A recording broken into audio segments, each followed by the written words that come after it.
Yes, so the lesson that I've learned from Utata, Nelson Mandela, is that in life you need to stay focused. Like no matter what happens, stay focused on the objective.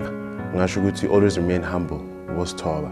Because Utata was at a stage where mhlaba wonke amazi. But I'm sure Utata bongahlangana na estradeni bese diamond. Are you Nelson Mandela? And I'm sure his answer would be, I think I am. I think I am that guy you think I am. What I'm trying to say is, Utata was that person, and you'll still be able to push a conversation na ngathi umuntu omaziyo ngathi umakhelwane wakho. Shuthi Utata uMadiba bekuyi out ethatha ama risk ngiyabo. Shuthi uMadiba bekashaya ijezi lamabhokobhoko.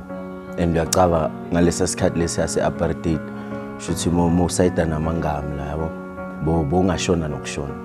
Madiba washayike piece shaya wathi lento leyo ukuthi lokho sibulalana ayifuneki leyo si Rainbow Nation.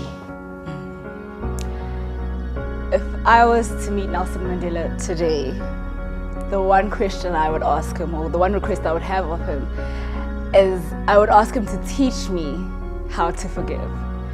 I'd love to learn how you get to a point where you're that forgiving and where you're that humble, and so I think that's the one thing, because that's the one thing that I struggle with in terms of myself. It's the one question that I'd love to ask him. The biggest lesson that I've learned from Nelson Mandela's life is to be selfless. Do something with the energy and proactiveness of wanting to give to somebody and not expecting something in return. It is in your hands to make of our world a better one for all.